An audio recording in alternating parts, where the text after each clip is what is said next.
Hello, travelers and monster catchers abound. I'm Stella Ferris, and you've crash landed on the Monster Catchers Journal podcast. I hope you enjoyed today's episode. It didn't start across Sigils. It started in the Verdant Market, 5 blocks away. I was running inventory for Cross Sigils when Luna burst through the doors, breathless. Stella Ferris, the market is melting. That's when I smelled it. Chocolate, burning sugar, caramelizing air drifting in from the east. We ran, Zena, Luna, and I, down Constellation Boulevard, past the glow tea vendor and the Rune Post fountain. By the time we reached Verdant Market, chaos had already bloomed. Market canopies were sagging under the molten syrup. Stone tiles were sealed in hardened fudge. A snow bee was stuck waist-deep in crystallized cocoa. And perched on the clock tower at the center of the square was him. Red skin gleaming, chocolate crown dripping, golden sprinkles flashing in the sun of Nibiru's twin suns and 3 moons.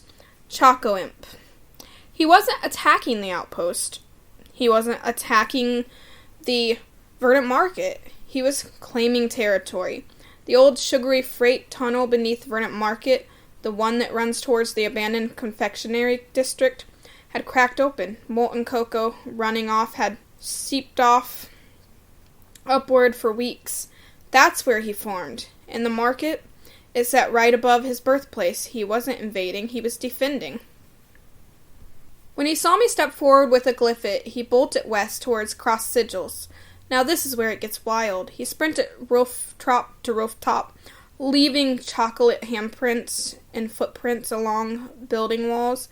We followed him block by block, past the Verdant Spice Stalls, over Orb Weaver Street, across the Lantern Bridge, through Constellation Boulevard, and finally into the shadow of Cross Sigils Outpost itself. He wasn't running from us. He was testing how far he could push us. By the time he reached the outpost courtyard, he was exhausted. Sugar energy crackled around him, unstable and overheated. That's when I understood. He needed ground. He needed to be grounded, not captured. He stood in the courtyard fountain, chocolate hissing against the water, wings flared, tail twitching, purple eyes blazing. I stepped into the fountain with him, cold water, hot syrup, steam rising between us. You don't have to defend everything alone, I told him. He shrieked and launched a wave of molten cocoa. I didn't dodge. It hit me square in the chest, sticky, burning heavy. But I stayed standing, and instead of throwing the glyph, I set it gently on the fountain edge. Choice, I said. He stared at it, at me, at the outpost behind me, at the market 5 blocks away, still visible down the boulevard. He wasn't a villain. He was a newborn guardian with too much power and nowhere to be long, and nowhere to put the energy. Slowly, he walked to the glyph, tapped it with one syrup-coated claw, and let himself be chosen. Verdant Market took 2 days to clean. Cross Sigil smelled like cocoa for a week. Zena still complains. But now, Chocoimp patrols those 5 blocks every night. He still drips, still grins, still flicks sprinkles at unsuspecting vendors. But he defends Verdant Market like it's sacred ground. Because it is. It's where he was born. And now, he protects both the market and the outpost.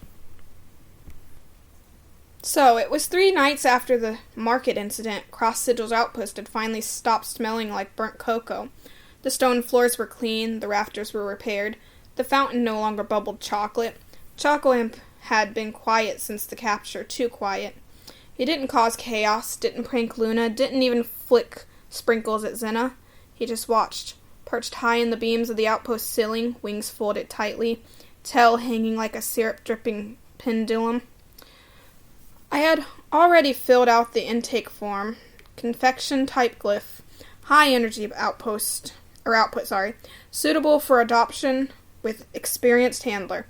It was the responsible choice. Cross Sigil is a sanctuary, not a permanent home for every glyph. And Chocoimp, he was powerful, unpredictable, sugar-tempered. He could easily overwhelm a new handler, so I made the decision. Adoption sect. It happened just before dusk, although on Nibiru it's kind of always the same because the 3 moons and 2 suns stay in their respective spots in the sky. So, the South Gate breach. Not vandals, not merchants, shadow leechers. 3 of them, thin, crawling void glyphs that slip through cracks in stone and feed on unstable energy. They had smelled the cocoa surge days earlier, and they came hunting. Senna moved first, Ignazura blazing his sapphire light across the courtyard. Luna sealed the west corridor. I ran for the intake hall. That's when I saw it. The shadow leechers weren't heading for storage. They were heading for the rafters, for him, Chocoimp. He screeched, not in mischief, in fear. One leecher launched onto his wing mid-flight. Another snapped his tail. Chocoimp splattered everywhere as he tried to shake them off. And then I felt it. Rage. Not his. Mine. I didn't throw a glyphid. I didn't shout commands. I ran straight into the courtyard. Chocoimp, down! He dove instinctively toward me. The leechers clung to his wing. And that's when something changed. His chocolate didn't melt. It hardened. Armor. Thick. Dark, gleaming cocoa armor, plated with his shoulders and chest. Golden sprinkles flared bright like embers.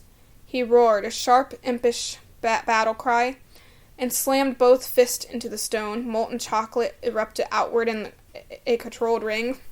Not wild, controlled. It sealed the cracks in the courtyard walls, trapped the leechers mid-crawl, hardening instantly. Then they were encased, neutralized, gone. Silence fell. Steam rose, chocolate cooled. Chocoimp stood between me and the gate, breathing hard, wing torn, eyes wide, but guarding me. Later that night, I sat alone in the intake hall. The adoption papers were still in the desk, ink dry, ready to file. Chocoimp hovered near the doorway, not mischievous, not proud, just watching me, waiting. And that's when I realized something I hadn't admitted yet. He hadn't run towards the cross sigils during the chase because he was testing me.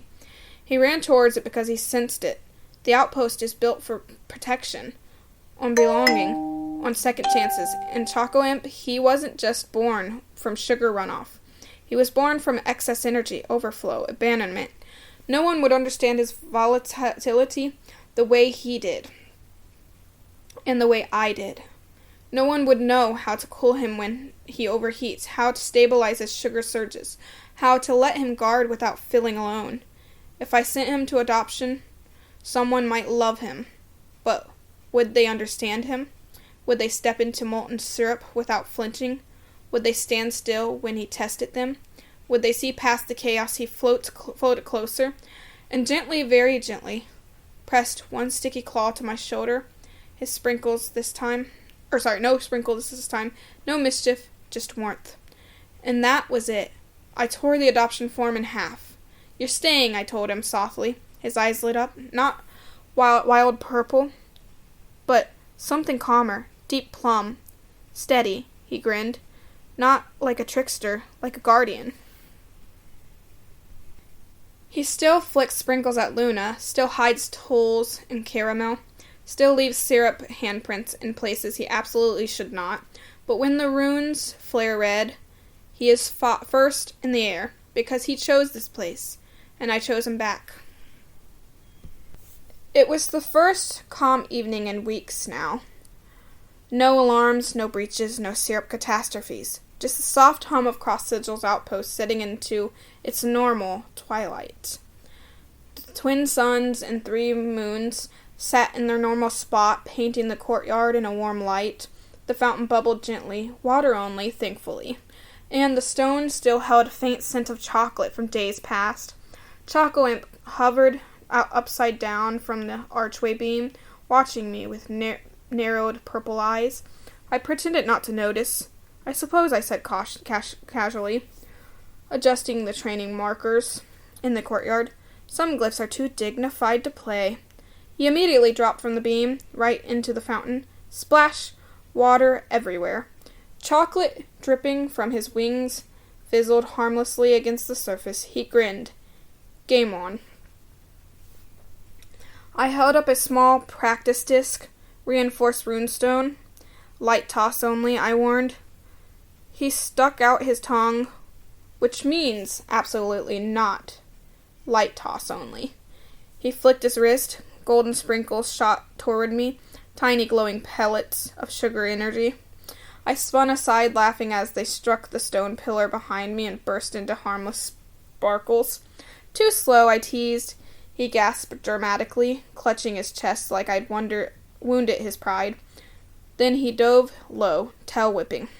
A ribbon of molten chocolate skated across the courtyard floor toward me. I jumped. It hardened instantly beneath my boots, forming a slick cocoa platform. I slid 3 feet before catching myself on the fountain edge. He shrieked in delight, not chaos, joy, pure joy. I decided to escalate. I clapped twice and activated the courtyard practice sigil. The stone flared blue and 3 wooden training dummies rose from the ground. Guardian drill, I said. He straightened immediately, wings flaring. This was his favorite. The first dummy lunged forward. Chocoimp slammed one hand hard down. Molten chocolate erupted, wrapping the dummy's legs and hardening into a perfect containment shell. The second dummy swung wide. He took air, spinning mid-flight and launching a controlled sprinkle burst. Precise measured disabling the rune joints without shattering them. The 3 dummies aimed for me. Before I could react, Chocoimp dove between us. Chocolate armor formed instantly across his chest. He took the hit. The dummy shattered against hardened cocoa plating. He landed in front of me, breathing steady, eyes sharp, protective. I crouched beside him and brushed a bit of cold chocolate from his shoulder. You didn't have to take that one, I murmured. He snorted softly. Yes, he did. The courtyard grew quiet as the second moon shone a little brighter.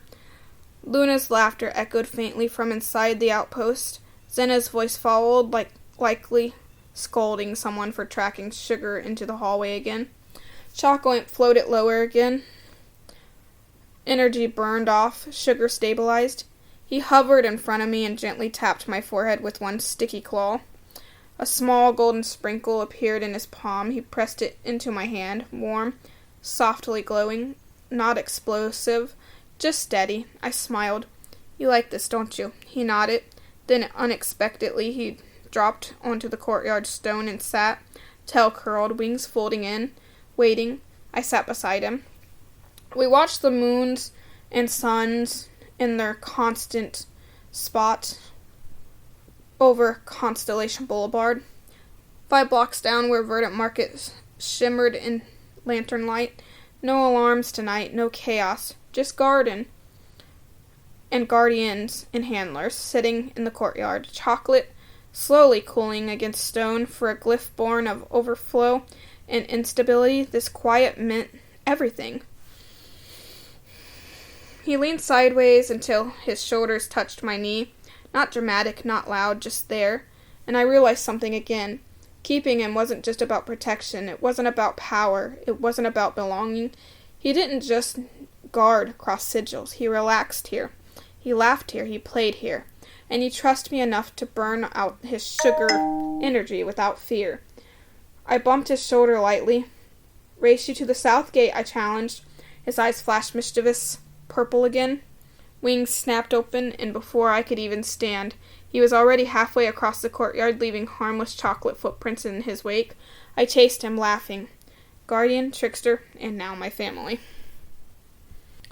He was fast, I'll give him that. By the time I reached the halfway arch, Chocoimp was already perched on the south gate lantern, wings spread dramatically like he'd just won a championship.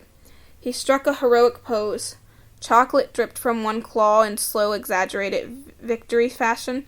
Oh, you think you've won, I called out, breathless but grinning. He nodded smugly, then slipped. The lantern was still slightly slick from his earlier patrol rounds. His claw slid, wings flared, and he barely caught himself midair with an indignant screech. I burst out laughing. He hovered in front of me, offended. absolutely offended. You declared victory too early, I teased. He crossed his arms, then snapped his fingers. The stone beneath my boots turned glossy brown. I slid again, straight toward the gate. Chocoimp, I yelped, grabbing the gate rung just before colliding with it. He cackled, high, delighted, unrestrained laughter, and that's when I realized something important. His chocolate wasn't overheating, it wasn't wild. He was controlling the velocity and now, making it slick instead of scalding, playful instead of destructive. He wasn't learning restraint through play. Or no, I meant he was learning restraint through play. I straightened and pointed dramatically at the courtyard. New rule, I announced. You guard the gate, I try to sneak past. His ears perked. Wings twitched. He loved structured games. He landed squarely in front of the south gate, chocolate slowly forming into polished armor along his shoulders.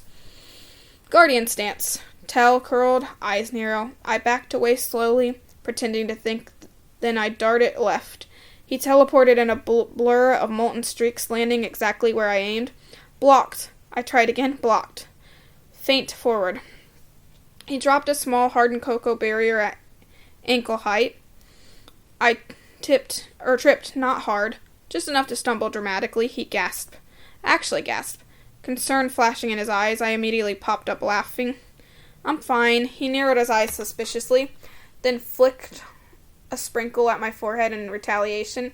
It burst into harmless glitter dust. I bowed. Very well, defend it, Guardian. He puffs up proudly.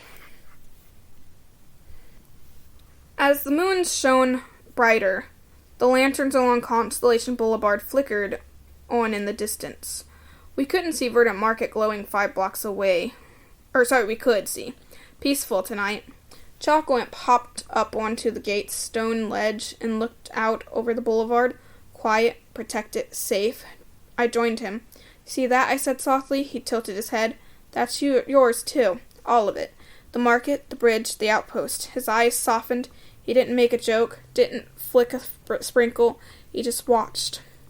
Then slowly, very slowly, he rested his chocolate-coated hand against the stone of the south gate. Chocolate flowed from his palm, not spilling, not dripping wildly, but forming a thin protective seal across a small crack in the masonry. Intentional, protective, permanent. He looked at me as if asking, is this okay? I smiled. It's perfect. When we turned back toward the courtyard, he didn't race ahead this time. He walked beside me, floating low, close. Halfway across the courtyard, he suddenly darted forward, and I braced for another prank. Instead, he scooped up a small fallen leaf from the stone, dipped it lightly in chocolate, and stuck it to the base of the fountain like a tiny decorative emblem. A mark, not messy, not chaotic, just his. Claiming the outpost in a gentle way. He looked up at me, eyes glowing softly, not wild purple, warm plum again. You're home, I said quietly. He didn't grin. He didn't roar.